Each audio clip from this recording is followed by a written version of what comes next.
My name's Alec Gonzalez with Coaching the Red Line. I do life coaching and spiritual direction for leaders and pastors and ministry and business. My three thought video is really just an extension of my daily Bible reading. I like to read the Bible in three different spots and pick a verse that stands out, pick a verse that speaks to me in some way, and then do a little journaling, think about it, and then do a video.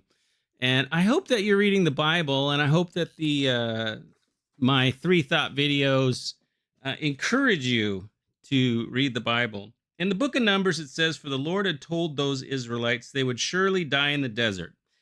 Not one of them was left except Caleb, son of a name I can't pronounce, and Joseph, son of Nun." So these two guys, and if you remember the story, Joseph or Caleb and Joshua were the two spies that came back with a good report. They believed God would deliver the land to them, and everybody else was grumbling and complaining and fearful and worried and wanted to hijack the whole nation and go back to Egypt. And I mean, it's just a bad situation. And God said none of them are going to enter except Caleb and Joshua. And Caleb particularly had a spirit that God was just saying exemplary, as a special spirit. It would trust me wholeheartedly.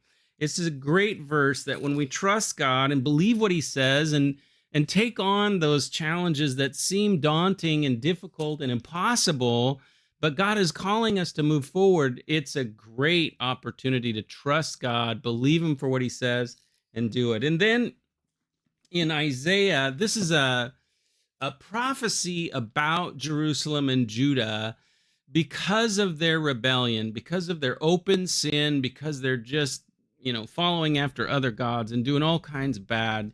God says this about Jerusalem and Judah.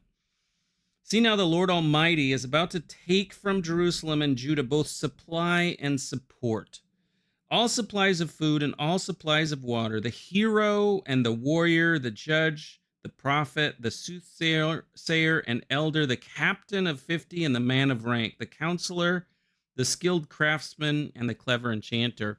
The thing that I came away was everybody that's needed for civilization, everything that you'd need to have a civilized uh, city, town, country, organization, you need all of those things for civilization to work.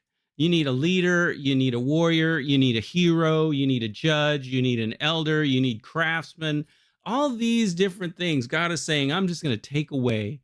And later goes on to say that they're going to be ruled by children. Um, and it all comes because they abandon God, because they live in open sin.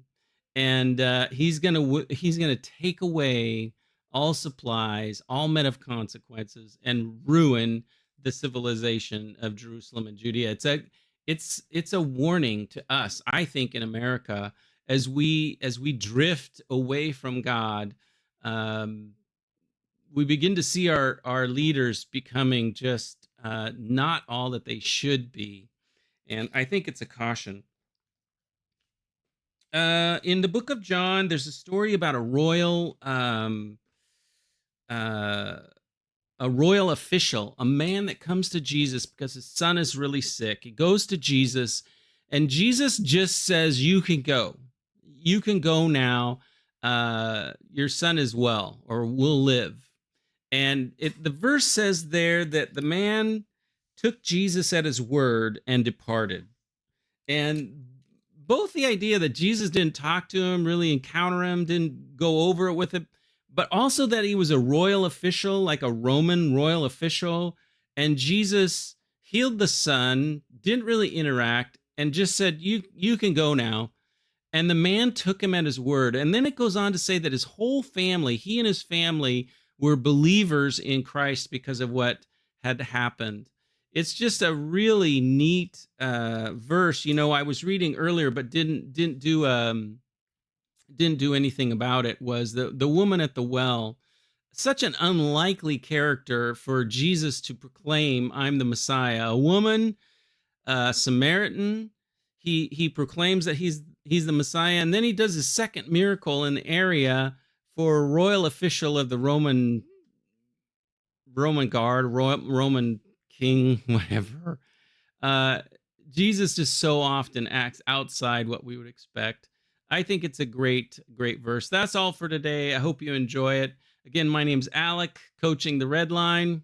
Have a great day, and we'll see you next time.